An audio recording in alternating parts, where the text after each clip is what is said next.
kami tak akan tergoncangkan. Dan hanya bersamamu kami akan berhasil sampai garis akhir, Tuhan.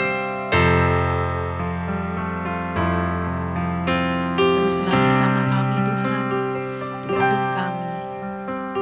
Biarlah kami berjalan sesuai dengan kehendak dan rencana.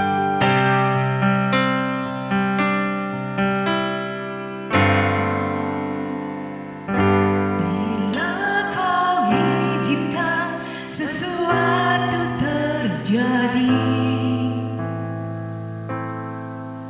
ku percaya semua untuk kebaikanku. Bila nanti telah tiba waktumu, ku percaya kuasa-Mu memulihkan hidupku. Tuhan pasti yang terbaik,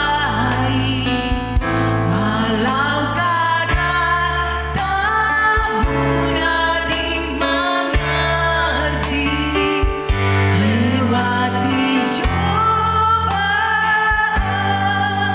ku tetap percaya waktu Tuhan pasti yang terbaik.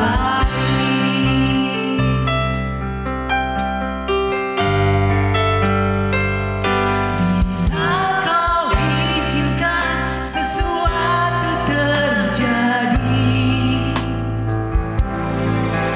ku percaya semua untuk kebaikanku. Bila nanti telah tiba waktumu, ku percaya kuasa-Mu memulihkan hidupku. Tuhan pasti yang terbaik, walau kadang tak mudah dimengerti. Lewati cobaan, ku tetap percaya waktu Tuhan pasti yang terbaik. Saya undang saudara. Waktu Tuhan pasti yang terbaik, walau kadang tak mudah dimengerti. Lewati cobaan, ku tetap percaya waktu Tuhan pasti yang terbaik. Lewati cobaan, ku tetap percaya waktu Tuhan pasti yang terbaik. Lewati cobaan, ku tetap percaya waktu Tuhan pasti yang terbaik.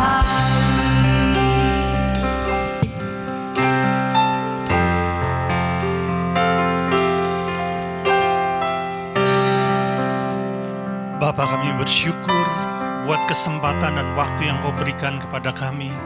Hingga pagi ini kami bisa berhimpun di tempat ini, memuji menyembah-Mu, menikmati hadirat dan kemurahan-Mu. Dan Bapa, biar kami disentuh oleh kuasa firman-Mu, hati kami masing-masing. Disentuh oleh kuasa Roh Kudus, sehingga kami bisa berubah menjadi seperti yang Kau mau. Curahkanlah belas kasih-Mu di tengah-tengah kami, Bapa. Segala pujian, hormat, dan kemuliaan hanya bagi-Mu. Di dalam nama Yesus Kristus Tuhan kami, sama-sama kita katakan, amin.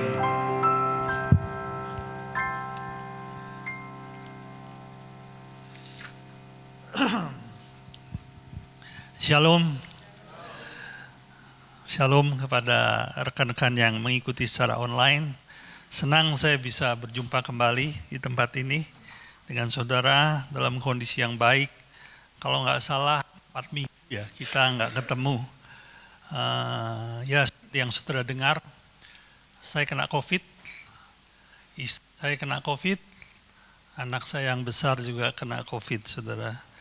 Dan saya cerita sedikit ya supaya saudara mengerti. Jadi ceritanya ini begini, tanggal 5 Januari kemarin saya merasa demam. Jadi setelah saya pulang sampai di rumah siang-siang itu saya kok demam ya badannya.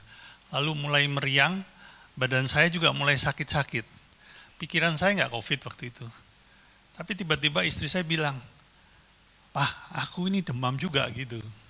Lalu anak saya juga bilang, nah di titik itu saya mulai curiga, masa bisa bareng gitu ya. Nah daripada kita berasumsi ini kena atau tidak, saya putuskan kita swab aja. Nah kebetulan ada salah satu anggota gereja kita yang menjual tes kit antigen, saya beli beberapa, lalu kita swab secara mandiri di rumah. Dan ternyata baik saya, istri saya, anak saya, positif semua, saudara. Haleluya ya. Cuman pikiran saya sederhana lah, ya kalau kita sakit, Tuhan mampu sembuhkan. Itu aja sederhana sekali. Sehingga waktu itu kita nggak cari rumah sakit, ya kita putuskan, kita hubungi, kan kebetulan juga ada anggota gereja kita yang dokter ya, kita tanya kalau isolasi mandiri itu apa yang harus dilakukan, apa yang harus diminum gitu ya. Lalu dia memberitahu beberapa obat-obatan multivitamin untuk meningkatkan daya tahan tubuh, sehingga kalau yang bersangkutan itu hanya bergejala ringan saja, itu bisa sembuh dengan sendirinya bila daya tahan tubuhnya meningkat ya selama beberapa waktu. Jadi saya putuskan udah kita isolasi mandiri aja di rumah. Dan untuk mencegah penularan kepada rekan-rekan gereja juga saya putuskan semua aktivitas gereja kita liburkan selama sekian minggu ya, amannya di situlah. Apalagi saya kan tinggalnya di sebelah saudaraku. Nah, di hari keempat, jadi gejala utamanya itu katanya gejalanya demam, itu gejala utama saudara ya. Kalau yang lain-lain itu cuma pengikut aja. Nah puji Tuhan di hari keempat itu gejala demam di istri dan anak saya hilang. Ya, jadi tinggal batuk-batuk sedikit, ada sesak nafas sedikit, tapi demamnya hilang. Nah setelah itu saya pikir, dan dari informasi yang saya peroleh, gejala utamanya ini kalau hilang berarti udah mau sembuh gitu ya. Virus COVID-nya sudah mulai habis begitulah. Tapi saya enggak. Nah ini yang saya bingung gitu ya. Cuma pikiran saya, oh mungkin saya di hari kelima, oh mungkin saya di hari ke-6 atau di hari ke-7 lah maksimal. Jadi saya pikir, wah ya beda-beda hari sedikit lah. Cuma istri dan anak saya hari keempat selesai. Ya, dan hari-hari berikutnya menjadi semakin baik, semakin kuat. Bahkan akhirnya batuknya lenyap, pileknya lenyap gitu ya. Nah saya ini yang enggak saudara. Kok enggak hilang-hilang ya? Jadi setiap hari saya ini minum Panadol terus. Kalau demamnya muncul saya minumin. Soalnya kalau saya enggak minumin saya enggak bisa tidur saudara.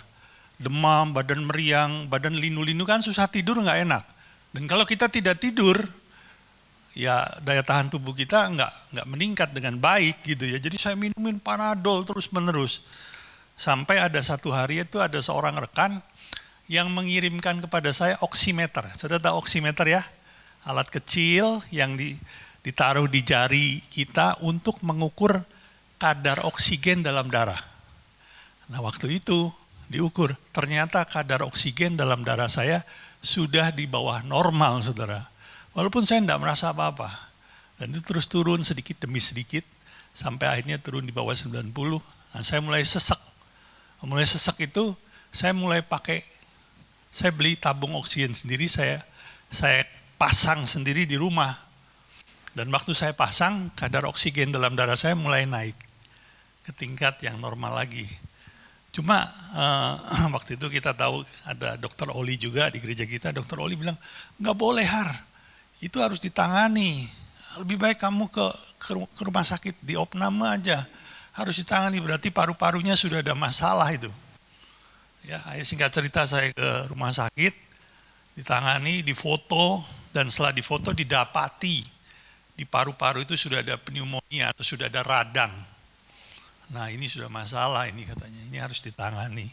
Akhirnya saya diopname, kebetulan ada, oleh karena pertolongan rekan-rekan lah saya dapat kamar. Soalnya waktu itu penuh saudara, cari kamar tuh susah. Ya waktu itu saya ingat Malang ini zona merah. Mungkin hari ini sudah enggak ya. Waktu itu zona merah.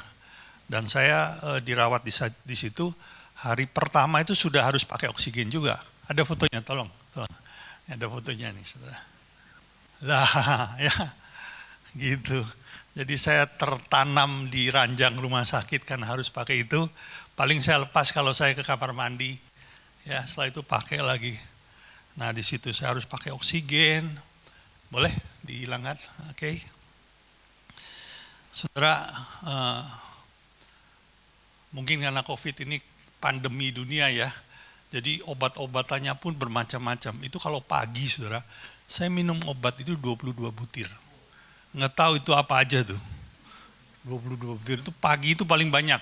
Siang sama sore itu mendingan lah. Jadi ini segini saudara, itu nggak bisa saya. Jadi saya harus minum, saya cicil gitu sedikit-sedikit. Ya. Nafsu makan itu juga kurang, saya paksa sedemikian rupa karena katanya tubuh ini membutuhkan karbohidrat untuk meningkatkan daya tahan. Jadi saya paksa. Cuma anehnya saudara, sekalipun makannya saya paksa banyak, berat badan tetap turun loh.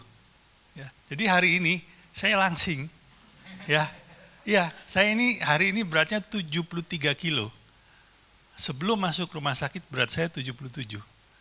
Walaupun makannya saya paksa, bahkan ketika saya pulang ke rumah nih, saya makan tuh kadang-kadang 4-5 kali sehari makan besar. Tapi belum naik juga saudara ya, saya ya oke lah, Tuhan mau buat saya kurus sedikit ya, biar lincah gitu ya, nggak apa-apa lah. Memang saya juga pernah berharap Tuhan kalau bisa saya ini jangan berat-berat ya, susah jalan gitu. Dan Tuhan izinkan melalui COVID ini. Ya, saya bukan memberi resep kepada saudara kalau mau kurus, kena COVID, enggak ya, cuman ini yang saya alami saudara. Ya, jadi cuman kalau mungkin di lain kesempatan saya akan sampaikan, di balik hal yang saya tidak harapkan terjadi ini, di ujungnya saya memperoleh berkat rohani saudara. Sesuatu yang ilahi saya dapatkan, sesuatu yang tidak mungkin saya dapatkan kalau tidak melalui masa yang sulit itu. Jadi ada sebuah, bahkan saya kalau boleh bilang itu sebuah terobosan rohani. Peroleh melalui COVID ya. Mungkin lain kesempatan saya akan sampaikan kepada saudara. Nah, tanggal 2 Februari kemarin saya kontrol, ada 2 dokter yang menangani, saya itu dokter spesialis penyakit dalam dan dokter spesialis paru. Jadi saya kontrol kedua dokter itu, dan menurut perkembangan foto paru-paru yang terakhir, dia bilang, oh ini sudah bagus Pak, sudah ada pemulihan yang cukup banyak, tinggal dilanjutkan sampai pulih total, dia bilang begitu. Dan dia bilang begini, dokter, ini kata dokter bukan kata saya loh. Sekarang Bapak ini sudah punya antibodi terhadap COVID. Jadi saya ini dikatakan nggak mungkin kena COVID lagi, karena sudah ada antibodi saya, istri dan anak saya. Dan yang kedua, nah ini lebih bagus lagi, Bapak nggak bisa menularkan COVID. Ya, jadi saya ini nggak berbahaya buat saudara. Haleluya. Ya, bukankah pemerintah juga melakukan vaksinasi nasional?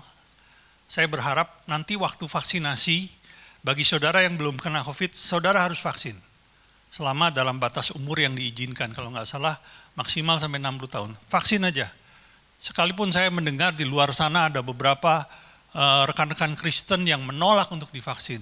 Saudara, saya anjurkan vaksin. Ini saya sendiri kalau nggak kena COVID, saya pasti vaksin.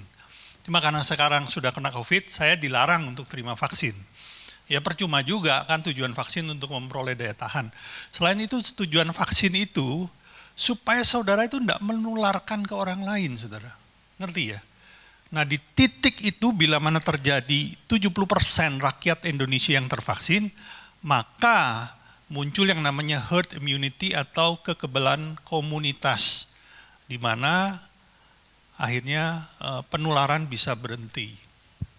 Ya, Vaksin aja, apalagi vaksinnya gratis lagi saudaraku. Ya. Nah ada satu pertanyaan yang menarik menggelitik saya. Ada seorang tanya begini, Pak Hari, kalau Pak Hari ini udah sembuh dari COVID, apa yang akan dibuat?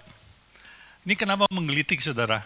Karena seringkali ketika saya mendoakan orang sakit, terutama ketika orang itu sakitnya cukup parah ya, minta didoakan, saya doakan. Nah setelah saya doakan, saya selalu bertanya, kalau Bapak sudah disembuhkan Tuhan, apa yang Bapak akan buat dalam kehidupan atau dalam kesempatan selanjutnya? Kali itu saya yang ditanya, saudara. Seperti yang saya sampaikan tadi, ada beberapa berkat rohani yang saya peroleh, dan diantaranya adalah kesadaran akan kesempatan. Coba saya ajak kita ngomong satu kali saja. Kesempatan. 1, 2, 3. Haleluya. Saudara, di situ saya disadarkan akan arti berharganya sebuah kesempatan. Kira-kira kalau nggak salah, 3 hari sebelum saya diopname, ada salah satu rekan dari Dr. Oli, kalau saya nggak salah, namanya Dr. Hendra juga, yang dicarikan kamar, akhirnya berhasil dapat kamar karena COVID, dan dirawat di rumah sakit yang sama 3 hari sebelum saya diopname. Tapi nggak berapa lama saya mendapat kabar bahwa yang bersangkutan meninggal. Saudara, waktu saya di rumah sakit, Roh Kudus itu seperti mengingatkan saya bahwa waktu-waktu yang Tuhan berikan adalah kesempatan. Dan di situ saya melihat bahwa bagaimana saya tidak menggunakan kesempatan itu secara maksimal. Ada banyak kesempatan yang Tuhan berikan kepada saya lewatkan begitu saja, bahkan saya gunakan untuk kepentingan saya pribadi, untuk kenyamanan saya pribadi. Padahal kalau saya mau, saya bisa pakai kesempatan itu untuk memuliakan Tuhan. Kalau saya mau, saya bisa pakai kesempatan itu untuk berbuah, untuk menjadi berkatnya. Tapi saya saya lewatkan begitu saja. Nah di titik itu, ketika saya terpaku di dalam kamar, saudara, saya di kamar itu diisolasi 7 hari. Yang paling berat itu waktu saya harus pakai oksigen, karena saya kan terikat, oksigennya kan panjang selangnya itu cuma 1,5 meter, saudara. Jadi ya saya terikat, seperti orang terikat aja di situ. 1,5 meter diranjang, turun sedikit, naik lagi, diranjang, turun sedikit. Hari pertama oke. Hari kedua saya mulai bosan, saudara. Hari ketiga lebih lagi. Dan di hari keempat itu saya tertekan, saudaraku. Betul-betul tertekan, aduh nggak bisa apa-apa. Padahal mungkin buat sebagian orang lain tuh nggak jadi masalah. Tapi saya kan orangnya setiap hari biasanya keluar, saudara. Cari nginjil lah, apalah gitu ya. Begitu diem gitu, saudara. Ya, nggak boleh keluar kamar. Dan kalau ada dokter dan perawat yang masuk ke kamar saya, semuanya itu kayak astronot, saudara. Pakai APD, pakai masker, pakai penutup wajah, pakai sarung tangan gitu ya. Jadi aneh gitu loh buat saya gitu. Semuanya itu begitu hati-hati. Jadi saya ini nggak bisa ngapa-ngapain, saudara. Ada sebuah jendela kecil di kamar saya, yang saya bisa julurkan tangan saya sampai sebatas siku aja. Kamar saya ini AC-nya nggak boleh dipasang, AC-nya ditutup sama plastik, karena memang supaya menghindari penularan, jadi hawanya panas, saudara. Nah waktu itu yang saya bisa lakukan, saya cuma julurkan tangan saya sesiku ini, agak adem di luar sana, di dalam kamar. Itu yang namanya suara ambulan, saudara. Hampir tiap jam saya dengar, wing, wing, wing. Udah tidur bangun lagi, udah tidur bangun lagi. Banyak banget sih ini ambulan riwa-riwi ya. Nah itu kondisi saya tertekan. Saya sempat nggak enak sekali gitu ya. Namun di hari keempat, waktu malam dalam kondisi saya agak tertekan itu, tiba-tiba ada satu suara berkata dalam hati saya, aku menemanimu. Dan di titik itu saya rasakan hadirat Tuhan itu turun, saudara. Di situ saya mulai depresnya itu terangkat. saya mulai rasanya agak lega gitu loh. Keesokan harinya, step by step, langkah demi langkah, kondisi saya menjadi semakin baik, semakin baik, semakin baik. Keesokan harinya, oksigen itu dilepas. Karena kondisi oksigen dalam darah saya sudah mulai meningkat, dan meningkat, saudara. Dan di titik itu, di mana saya dalam kondisi yang tertekan itu, Roh Kudus itu mengingatkan, ada banyak waktu loh, yang kau lewatkan percuma dalam hidupmu. Padahal, waktu itu bisa kau gunakan untuk memuliakan Dia. Di sini saya menyadari satu hal, kesempatan itu mahal, saudara. Dan saya berkata kepada diri saya, Tuhan, kalau saya sudah sembuh, saya akan gunakan secara maksimal. Saya nggak mau main-main dengan namanya kesempatan itu. Setiap kali, bahkan saya akan memberitakan Injil lebih dari sebelum saya kena COVID. Saya akan memuridkan orang lebih daripada sebelum saya kena COVID. Saya akan menjadi berkat buat orang lain lebih daripada sebelum saya kena COVID. Artinya apa? Setelah saya sembuh, saya akan justru jauh lebih maksimal. COVID ini seperti menjadi sebuah pecut dalam hidup saya. Untuk saya bergerak lebih kuat, lebih dahsyat, lebih maksimal, lebih optimal buat Tuhan. Bukan justru membuat saya berhenti, saudara. Amin. Ini yang saya akan lakukan. Nah, pagi ini saya nggak berbicara terlalu panjang. Saya akan berbicara sesuatu yang pernah saya sampaikan tahun kemarin. Saudara pasti ingat, yaitu tentang perlindungan ilahi. Saya diingatkan Tuhan untuk sampaikan ini. Kenapa, saudara? Karena saya pernah sampaikan kepada saudara bahwa ada perlindungan yang Tuhan berikan kepada orang-orang percaya untuk melindungi orang-orang itu dari mara bahaya, bahkan dari wabah penyakit. Nah, saya perlu sampaikan kenapa? Karena saya yang menyampaikan hal itu justru kena COVID. Saya khawatir Anda punya pikiran ragu-ragu. Jadi yang benar ini yang mana? Seseorang yang bicara mengenai perlindungan ilahi itu akhirnya terserang penyakit. Oke, nah ini yang perlu saya perjelas. Oleh karena itu pagi ini saya mau mengajak kita melihat satu kitab yang mudah-mudahan saudara suka baca atau saudara pernah baca. Kitab Ayub, saudaraku. Ayub ini hanya terdiri dari 42 pasal dan di dalamnya tersingkap rahasia-rahasia surgawi. Tidak seperti di kitab-kitab yang lain. Ini luar biasa, saudaraku. Jadi saya mau mengajak kita untuk kita melihat kitab Ayub. Ya. Mulai dari Ayub 1 ayat 1.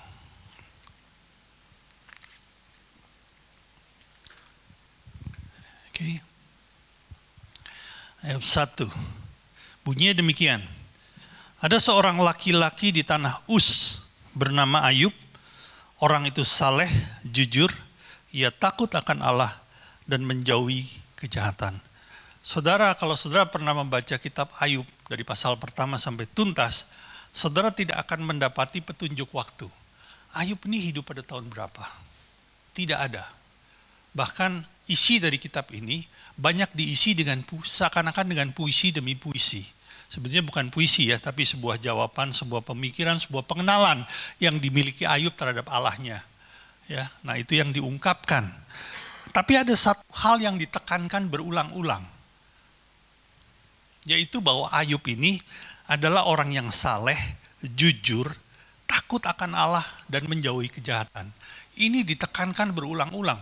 Bahkan Tuhan mengatakan bahwa tidak ada orang pada zaman itu ya yang sesaleh Ayub, yang sedemikian menjauhi kejahatan seperti Ayub, yang menghormati Allah seperti Ayub. Boleh dibilang Ayub itu pada zaman itu best of the best, orang yang terbaik di hadapan Allah. Itu yang dikatakan Tuhan. Dan Tuhan mengatakan itu lebih dari sekali. Kitab Ayub mencatat hal itu juga lebih dari sekali. Jadi betul-betul hal ini ditekankan bahwa ada satu pribadi yang pernah hidup di muka bumi ini yang benar-benar dipuji oleh Allah. Dipuji karena apa? Orangnya saleh, jujur, menghormati Tuhan, dan menjauhi segala kejahatan. Bahkan dalam terjemahan yang lain itu bukan menjauhi. Dikatakan Ayub ini membenci kejahatan. Betul-betul dahsyat. Nah, satu kali terjadilah perjumpaan antara Allah dan iblis. Saudara mungkin agak bingung. Oh, mana bisa Pak Allah berjumpa dengan iblis? Bisa. Ini terjadi di alam roh. Di mana Allah berjumpa dengan iblis. Dan dalam perjumpaan itu terjadilah sebuah percakapan. Nah, dalam percakapan ini terungkaplah rahasia surga. Ini penting saudaraku. Karena kalau ini tidak dicatat dalam Alkitab, kita nggak tahu mengenai hal ini. Sesuatu yang sebetulnya terjadi di alam roh, tidak kelihatan secara fisik dan hanya bisa kita ketahui atas dasar penyingkapan rahasia dari Tuhan sendiri. Coba kita perhatikan Ayub 1 pasal 7 sampai 10. 7 sampai 10. Bunyinya demikian. Maka bertanyalah Tuhan kepada iblis, dari mana engkau? Lalu jawab iblis kepada Tuhan, dari perjalanan mengelilingi dan menjelajah bumi. Lalu bertanyalah Tuhan kepada iblis, apakah engkau memperhatikan hambaku Ayub?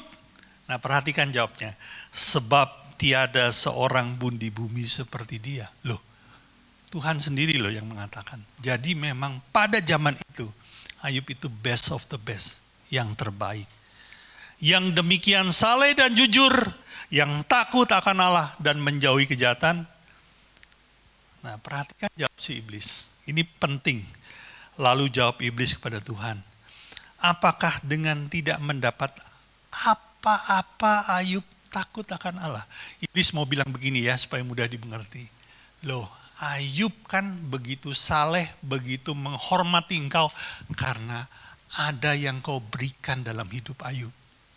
Ngerti ya saudara ya? Kalau saya bikin gampang gitu. Iblis tuh bilang begitu. Benar nggak? Benar saudara. Dan itu terungkap di ayat 10. Perhatikan. Bukankah engkau yang membuat pagar sekeliling dia? Pagar apa saudara? Ini bicara pagar perlindungan ilahi. Dan rumahnya serta segala yang dimilikinya. Apa yang dikerjakannya telah kau berkati, dan apa yang dimilikinya makin bertambah di negeri itu. Memang kemurahan Tuhan, berkat Tuhan, bahkan perlindungan Tuhan dicurahkan dalam kehidupan Ayub. Nah ini kalau nggak dicatat saudara, nggak diungkap, kita nggak tahu bahwa sebetulnya ada yang Tuhan kerjakan dalam kehidupan orang percaya. Salah satunya apa? Tuhan memberi kita pagar. Kita nggak lihat loh, mana pagarnya. Tapi di alam roh itu betul-betul terjadi. Ada pagar di sekeliling kehidupan orang benar. Dan pagar itu bahkan mencegah iblis untuk bisa menjamah orang itu. Haleluya. Saudara, oleh karenanya, kalau saudara bertanya, loh Pak, kenapa Pak Hari bisa kena COVID? Itu akan saya jawab. Tapi saya mau pastikan pagi ini, bahwa yang namanya perlindungan ilahi itu betul-betul ada. Betul-betul ada. Tidak hanya dialami oleh Ayub, bahkan dialami oleh orang-orang benar di zaman-zaman yang berbeda. Bahkan sampai hari ini, itu juga masih dialami oleh Anda dan saya. Saudara, kalau saudara ingat, Daniel pernah dilempar ke gua singa, betul? Dilempar ke gua singa yang mana singanya sudah sedemikian rupa nggak dikasih makan kelaparan. Secara normal, apapun yang hidup yang dilempar ke gua singa pasti akan dihabisi oleh singa itu. Dimakan. Tapi apa yang terjadi? Waktu Daniel di gua singa, singa itu bahkan tidak menyentuh dia. Ada seorang hamba Tuhan berkata, kenapa ya singa itu nggak mau makan Daniel? Dan dia berkata dengan sebuah ungkapan yang baik ya, walaupun kesannya itu seperti tidak Alkitabiah. Karena waktu itu dia mencium bau Sang Pencipta di sekeliling Daniel. Tahu? Bau Sang Pencipta. Sehingga dia tidak berani menyentuh Daniel. Itu pagar ilahi, saudaraku. Kita sering menyanyikan sebuah lagu yang ditulis oleh pemazmur di Mazmur 91. Masih ingat? Walau 1000 rebah di sisiku, Kau tetaplah Allah penolongku. Walau 10.000 rebah di kananku, takkan ku goyah sebab Yesus sertaku. Saudara, ini pengalaman hidup dari pemazmur yang ditulis dan dicatat di Mazmur 91. Bahwa ketika ada bencana, ada wabah, dia diluputkan dari semuanya. Karena apa? Karena ada perlindungan ilahi. Ketika saya diopname di rumah sakit, saudara, mulai hari pertama sampai hari ke-7, setiap hari saya masih berdoa, Tuhan, aku minta perlindungan buat keluargaku, buat rekan-rekan sepelayananku, buat anggota gereja GB Hope, dari segala yang jahat, dari segala wabah penyakit. Setiap hari. Kenapa? Karena saya yakin, walaupun dalam kondisi sakit, Tuhan bisa melindungi Anda. Amin. Itu karena. Jadi begini, saudara. Jangan sampai kondisi saya ini mengganggu iman saudara, sehingga saudara berpikir-pikir, jangan-jangan perlindungan ilahi ini enggak ada. Oh enggak, saudaraku. Itu tetap ada. Jangan ragu berdoa, jangan ragu meminta perlindungan ilahi. Justru ketika engkau meminta, itu menunjukkan kerendahan hatimu.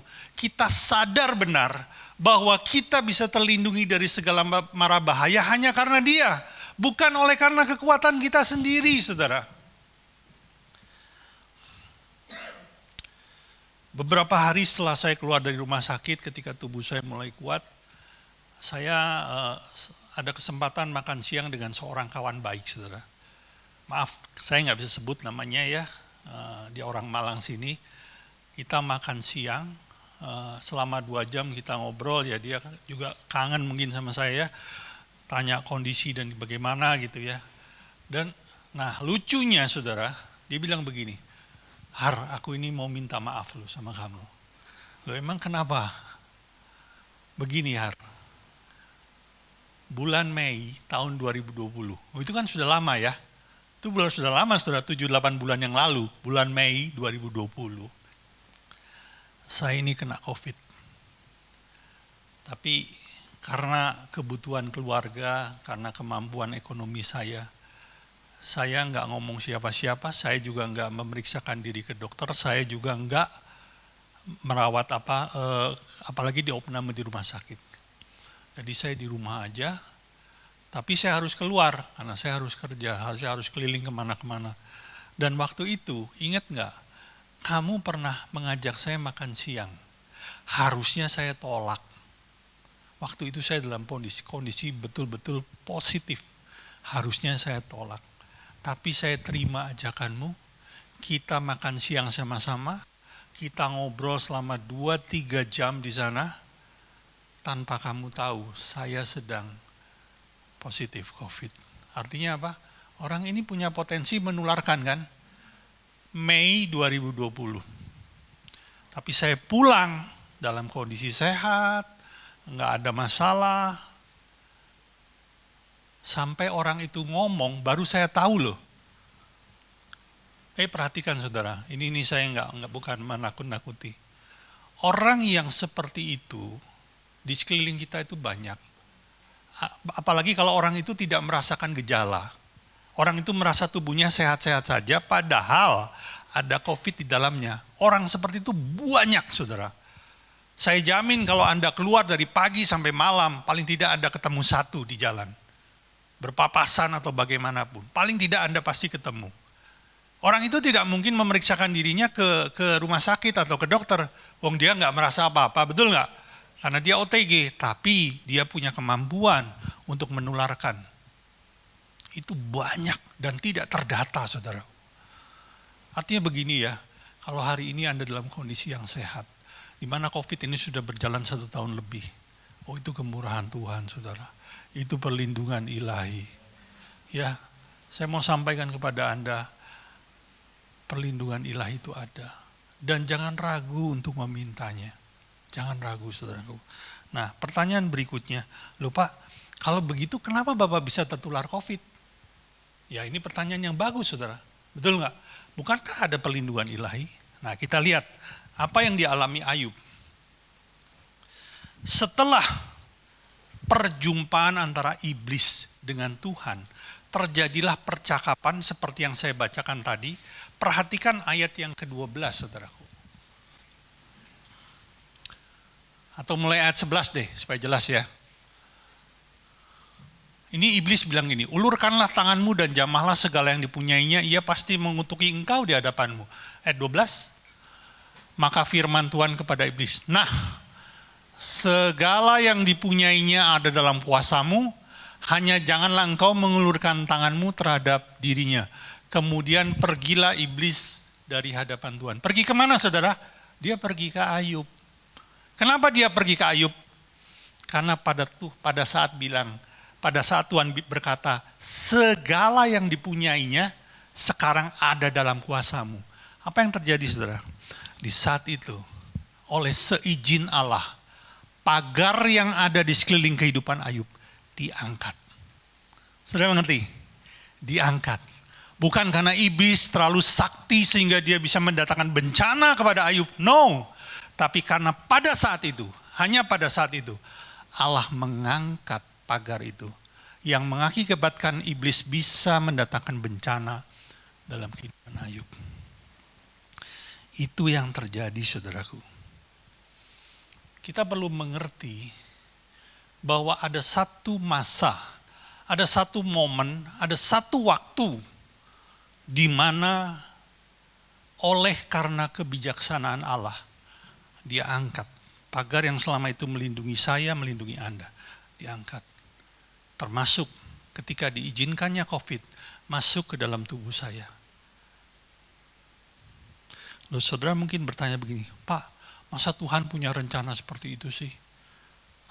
Bukankah akan jauh lebih baik kalau Tuhan tidak angkat pagar itu, sehingga kita tetap terlindung, kita tetap tidak terganggu dengan mara bahaya itu?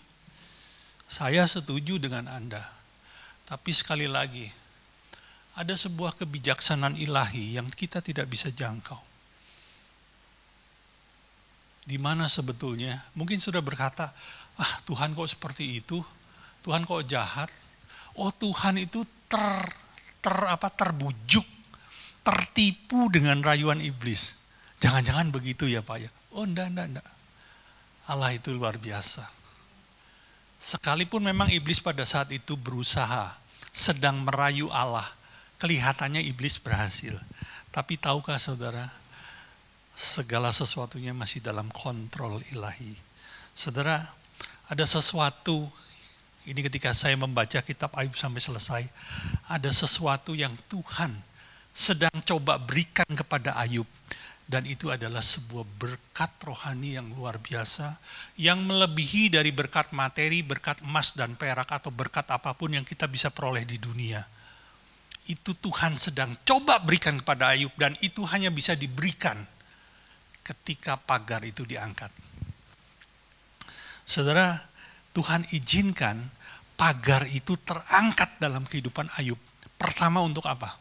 Pertama untuk Ayub mengetahui bahwa dia itu punya pengenalan yang salah terhadap Allah. Dia itu salah mengenali Tuhannya. Loh Pak, apa betul Ayub salah mengenali Tuhannya? Dia itu saleh loh Pak. Dia itu jujur, dia itu membenci kejahatan. Takut akan Allah.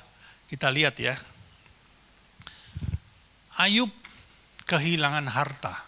Ayub kehilangan anak. Dan yang terakhir, Ayub kehilangan kesehatannya. Dia kena penyakit yang sedemikian parah. Parah loh saudara. Karena apa? Saya taunya begini. Dikatakan ketika ada 3 orang sahabat Ayub datang, Dalam arti mungkin dia mau mengunjungi, mau menghibur, mau memberi kekuatan. Didapatinya apa? Mereka tidak mengenali Ayub lagi. Loh, didapatinya semua kulitnya rusak. Dikatakan apa? Begitu gatalnya sehingga dia harus menggaruk kulit tubuhnya dengan pecahan kaca, saudaraku. Itu kan membuat dia terluka di mana-mana, membuat wajahnya, kulitnya, tubuhnya jadi nggak karu-karuan. Sehingga ketika sahabatnya lihat, loh ini betul tak Ayub? Kok Ayub bisa seperti ini? Dikatakan apa? Bahkan mereka akhirnya hanya bisa duduk di samping Ayub 7 hari 7 malam gak bisa ngomong. Karena dia gak tahu apa yang harus dikatakan kepada Ayub. Begitu rusaknya Ayub, saudaraku. Nah, dalam kondisi yang seperti itu, sesuatu yang tidak kelihatan sebelumnya jadi kelihatan. Coba ya kita lihat. Ayub pasal 3 ayat 3. Ini omongan Ayub, saudara. Ayub bilang apa? Biarlah hilang lenyap hari kelahiranku, dan malam yang mengatakan seorang anak laki-laki telah ada dalam kandungan. Dia mengutuki hari kelahirannya sendiri. Coba tolong Ayub 3 pas ayat 1. Sesudah itu Ayub membuka mulutnya dan mengutuki hari kelahirannya. Dulunya dia mungkin berpikir, oh hari kelahiranku ini rencana Tuhan yang baik. Tapi mulai mengerti, dia mulai melihat, dia mulai tahu bahwa sebetulnya dia di dalam hatinya jangan-jangan nih. Hari kelahiranku itu tidak diharapkan. Lebih baik aku tidak dilahirkan di dunia. Saudara, coba kita lihat lebih jauh ya. Ayub 21 mulai ayat ke-7. Ya. Saya akan bacakan, saudara tangkap aja pelan-pelan. Ayub 21 ayat yang ke-7. Ini Ayub berkata, mengapa orang fasik tetap hidup menjadi tua bahkan menjadi bertambah-tambah kuat? Dia mulai menyesali kesalehannya.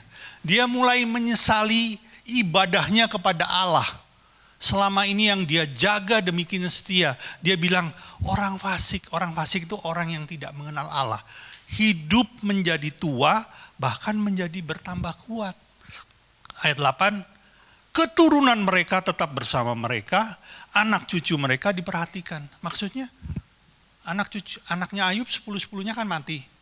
Ini anak orang fasik yang tidak mengenal Allah. Aman tuh. Ayat 9, rumah-rumah mereka aman, tak ada ketakutan, pentung Allah tidak menimpa mereka. Ayat 10, lembu jantan mereka memacak dan tidak gagal, lembu betina mereka beranak dan tidak keguguran. Bagaimana dengan ternak Ayub? Hilang semua.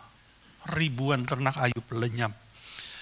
Ayat 11, kanak-kanak mereka dibiarkan keluar seperti kambing domba, anak-anak mereka melompat-lompat. Ayat 12, mereka bernyanyi-nyanyi dengan iringan rebana dan kecapi, dan bersukaria menurut lagu seruling. Ayat 13, mereka menghabiskan hari-hari mereka dalam kemujuran, dan dengan tenang mereka turun ke dalam dunia orang mati.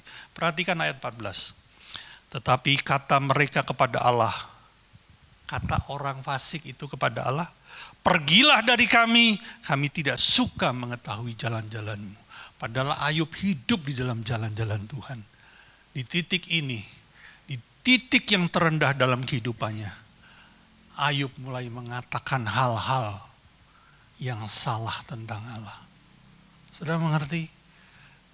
Tuhan izinkan Ayub turun ke titik terendah dalam hidupnya untuk dia mengetahui bahwa ada yang salah dalam hatimu Ayub, ada yang salah. Kalau ini tidak diizinkan terjadi, Ayub nggak tahu loh. Saudara ngerti ya? Ini banyak sekali, saya cukup bacakan sampai di sini. Kalau saudara merasa, oh iya tah Ayub kayak gitu, silakan baca lagi di rumah. Ada 42 pasal, silakan baca saudara. Dan saudara akan mendapati ada pengenalan-pengenalan yang salah dalam kehidupan Ayub. Sampai akhirnya Tuhan izinkan hal ini terjadi dan dia mengalami banyak kehilangan. Akhirnya di ujungnya saudara, di ujungnya apa yang terjadi? Dia mulai mengenal Allahnya dengan benar. Kita lihat ya, Ayub 42 ayat 5 dan 6. Ayub berkata, hanya dari kata orang saja aku mendengar tentang Engkau. Tetapi sekarang, hari ini, detik ini, mataku sendiri memandang Engkau. Oleh sebab itu aku mencabut perkataanku dengan menyesal aku duduk dalam debu dan abu. Di ujungnya dia memperoleh satu berkat yang dahsyat, yaitu dia mengenal Allahnya dengan benar, saudara. Wow, dia kenal, oh ternyata Allahku itu tidak seperti yang aku pikirkan dulu. Itu cuma kata orang. Hari ini aku melihat sendiri, mendengar sendiri, bertemu muka dengan muka. Dan aku mengerti siapa Allahku hari ini. Dan kita tahu setelah itu Allah kembalikan semua miliknya 2 kali lipat. Saudara, pagar itu diangkat bukan karena Tuhan jahat sama kita. Pagar itu diangkat bukan karena Tuhan tertipu oleh iblis. No. Pagar itu diangkat justru karena Dia mengasihi Ayub.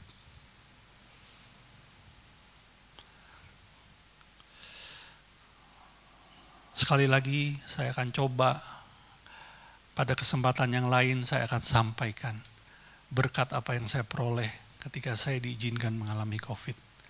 Ya, cukup panjang karena itu mungkin di lain kesempatan. Saya ingin menutup dengan sebuah kesaksian saja, saudara. Ini terjadi sekitar 18 tahun yang lalu. Di Bandung ada satu keluarga yang cinta Tuhan, di mana keluarga ini adalah keluarga yang setia beribadah kepada Allah. Dia adalah seorang bapak yang punya usaha di bidang tekstil, juga seorang yang cinta Tuhan, saudara.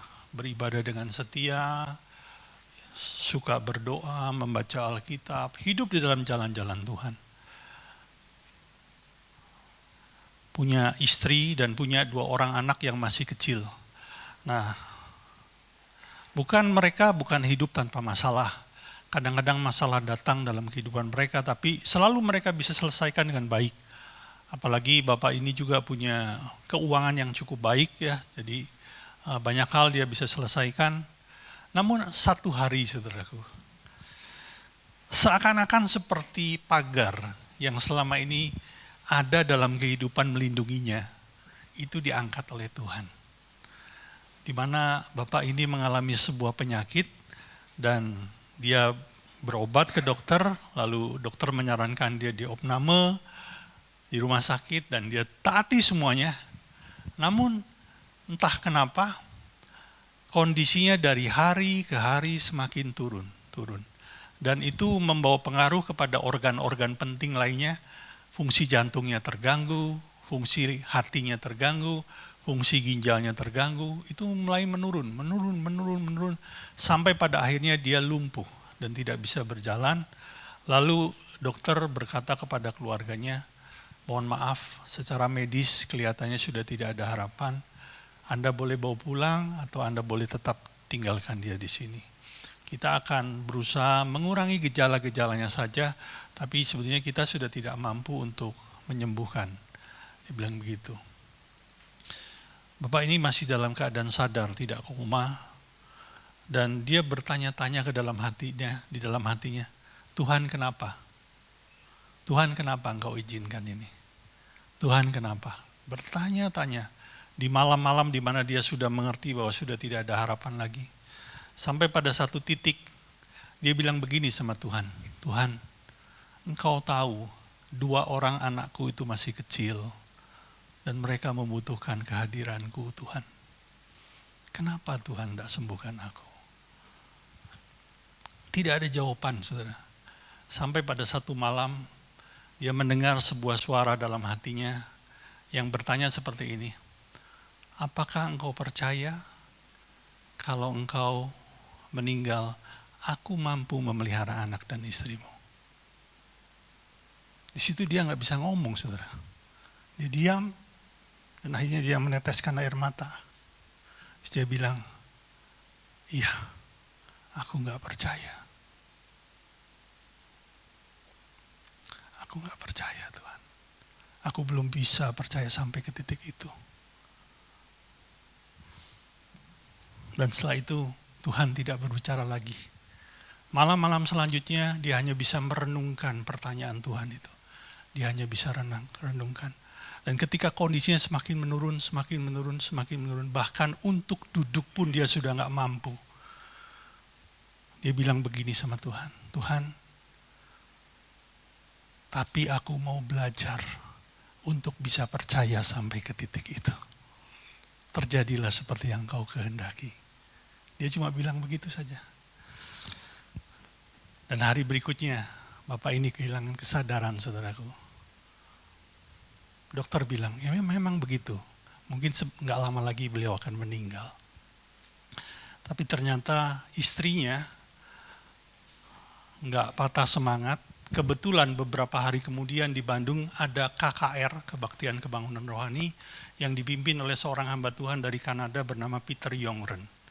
Jadi akhirnya dalam kondisi tidak sadar, dia dibawa, ya dokter mau bilang, ya silakan aja kalau mau bawa, toh kita udah nggak bisa apa-apa lagi. Dibawa ke lapangan KKR itu dengan tandu ya pokoknya dibantu oleh beberapa orang dalam kondisi seperti itu, saudara. Dan sesuatu yang ajaib terjadi. Tiba-tiba orang ini sadar, bangun, duduk, berdiri, dan berjalan. Lalu pulang dalam keadaan sembuh. Saya tidak bicara sembuhnya. Tapi yang terjadi adalah waktu dia pulang, dia sudah punya pengenalan Tuhan yang benar. Dia bilang begini, sudah bukan masalah lagi sembuh atau tidak sembuh. Tapi hari ini, aku percaya total kepada Allahku. Sudah mengerti? Itu berkat yang dahsyat. Berkat yang tidak mungkin Anda dapatkan dalam kondisi yang nyaman, saudara. Itu hanya bisa didapatkan ketika kita turun ke titik terendah dalam kehidupan kita. Bila mana diizinkan Tuhan. Saudara, kalau saya diizinkan kena COVID, bukan berarti Tuhan jahat sama saya. Bukan karena Tuhan tertipu oleh iblis. Tapi karena dia mengasihi saya. Dan dia rindu memberikan sesuatu yang ilahi dalam kehidupan saya. Saudara mengerti ya? Saya harap, saya berdoa, saudara bisa menangkap hal ini. Bahwa di dalam setiap situasi, dia tetap Allah yang baik. Allah yang dahsyat. Dan rencananya tidak akan gagal dalam kehidupan kita. Amin. Nah, kunci B. Haleluya.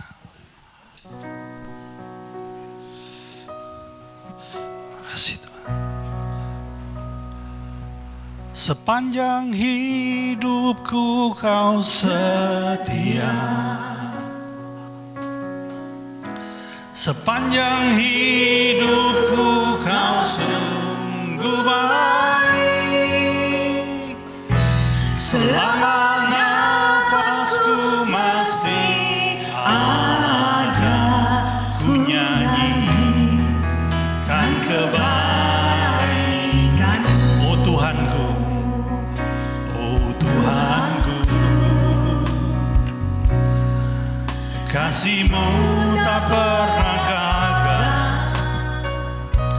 Sepanjang hari hidupku dalam genggaman-Mu, sejak matahari terbit sampai tenggelamnya, ku nyanyikan kebaikan. Sepanjang hidupku,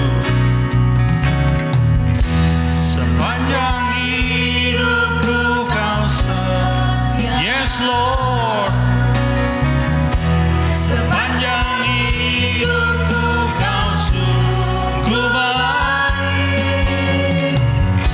Selama nafasku masih ada, ku nyanyikan kebaikan. Sepanjang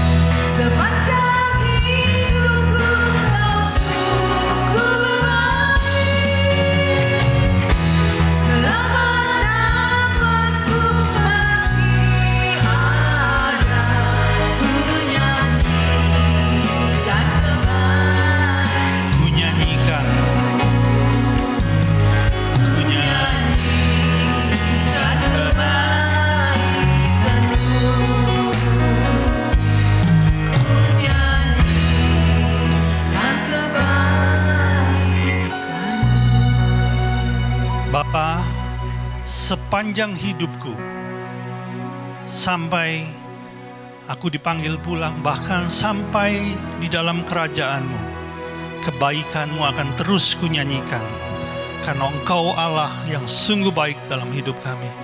Terima kasih untuk firman-Mu, terima kasih untuk kebaikan, rencana, dan kemurahan yang sudah Kau curahkan berlimpah-limpah dalam kehidupanku. Tuhan, mari lanjutkan rencana-Mu, dan biar aku optimal, maksimal dalam memanfaatkan kesempatan yang Kau beri dalam hidup. Terima kasih Bapa, terima kasih. Segala kemuliaan, hormat hanya bagi-Mu di dalam nama Yesus. Amin. Saudara yang kasih Tuhan, pagi ini kita akan menerima perjamuan kudus. Saya mengingatkan kepada saudara yang ada di rumah agar bisa menyiapkan anggur dan roti. Mari sebelum kita menerima perjamuan kudus ini, kita menerima dengan cara yang benar, yaitu dalam kondisi yang sudah dibenarkan oleh Allah. Kalau engkau hidup di dalam dosa, bertobatlah. Putuskan untuk engkau tinggalkan dosamu dan jangan lakukan lagi. Dan akui dosamu di hadapan Allah, maka pengampunan Allah akan diberikan kepadamu. Engkau dikuduskan sehingga engkau layak menerima perjamuan kudus ini. Mari saya memberi waktu kepada setiap kita untuk bertobat.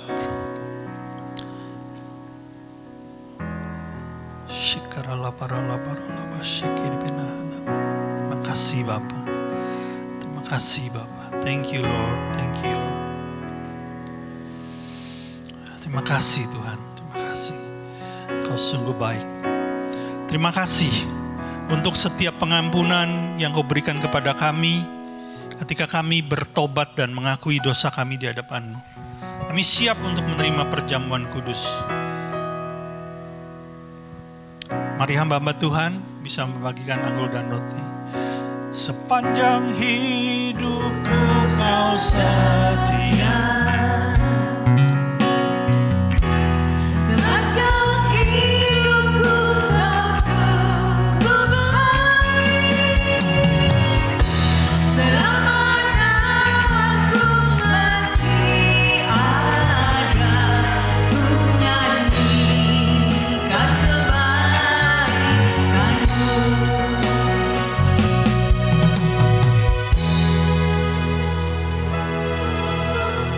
setia. Sepanjang hidupku Kau sungguh baik. Selama nafasku masih ada, ku nyanyikan kebaikan-Mu.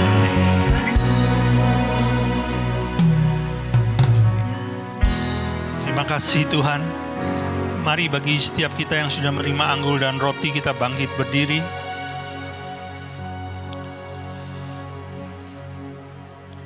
Haleluya. Bagi yang belum menerima, boleh angkat tangan sehingga dibantu.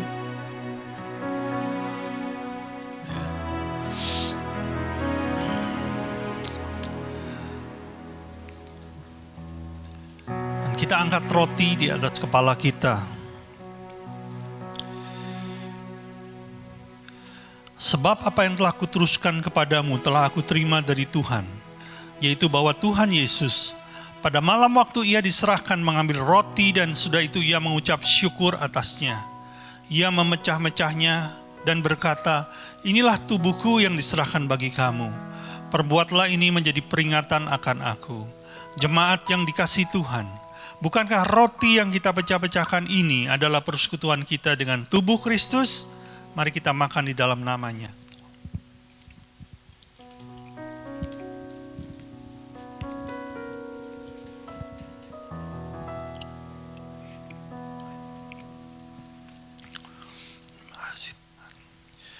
Mari kita angkat cawan di atas kepala kita. Cawan ini adalah cawan perjanjian baru yang dimeteraikan oleh darahku, kata Yesus. Perbuatlah ini setiap kali kamu meminumnya menjadi peringatan akan aku. Jemaat yang dikasihi Tuhan, Bukankah cawan, pengucapan syukur yang atasnya kita ucapkan syukur, adalah persekutuan kita dengan darah Kristus? Mari kita minum dalam namanya.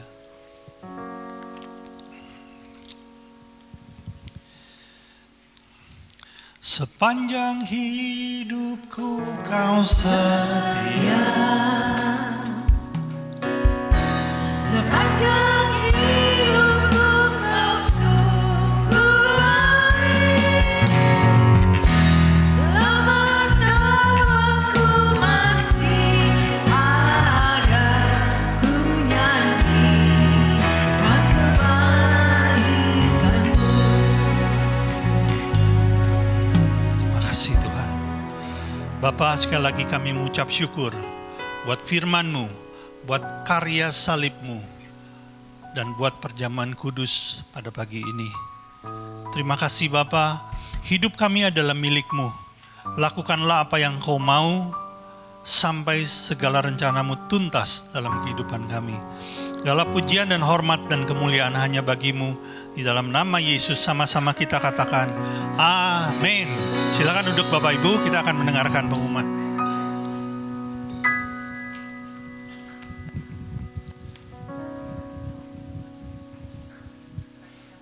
Shalom Bapak Ibu, selamat pagi.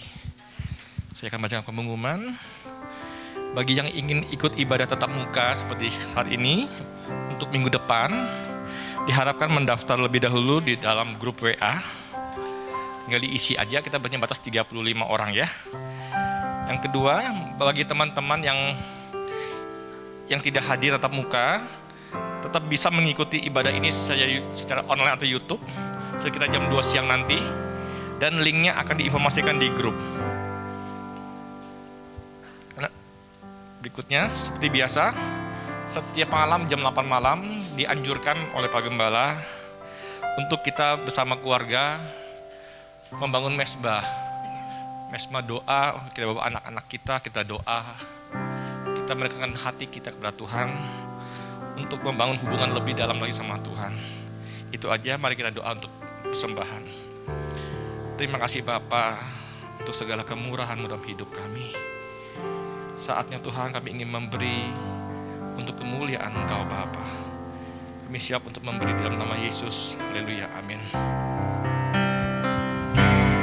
Tuhan pasti yang terbaik, walau kadang tak mudah dimengerti. Lewati cobaan, ku tetap percaya waktu Tuhan pasti yang terbaik. Lewati cobaan, ku tetap percaya waktu Tuhan pasti yang terbaik.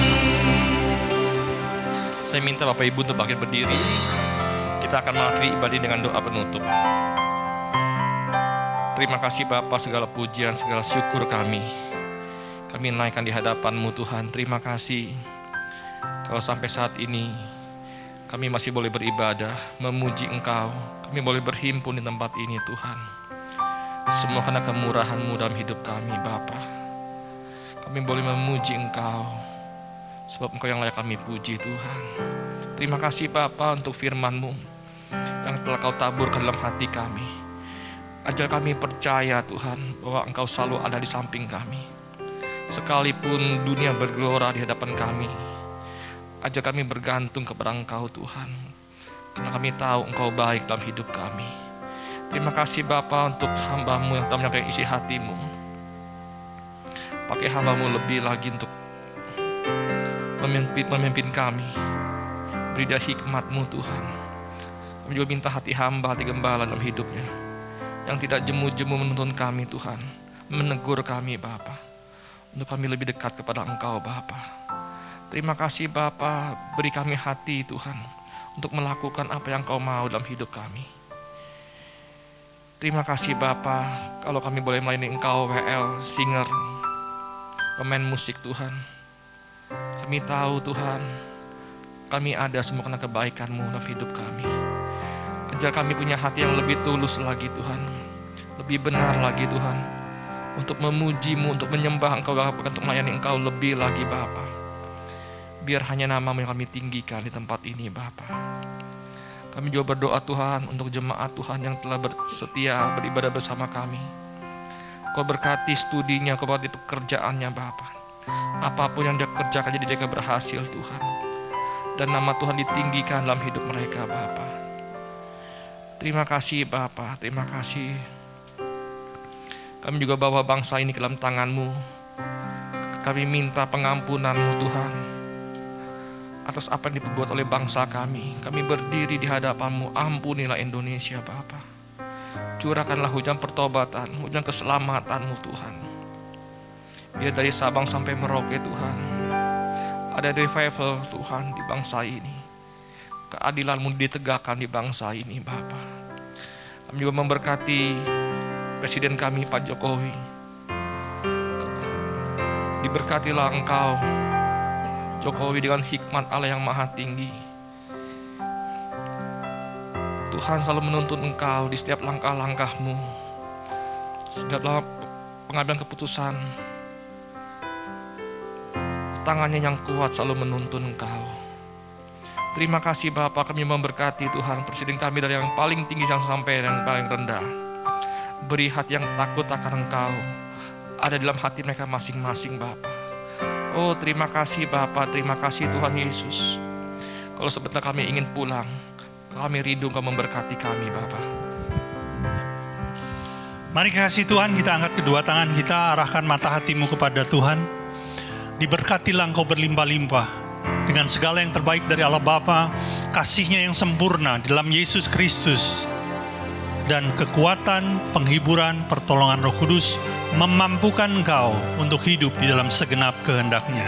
Kita yang sudah menerima semuanya itu sama-sama kita katakan amin. Tuhan Yesus memberkati.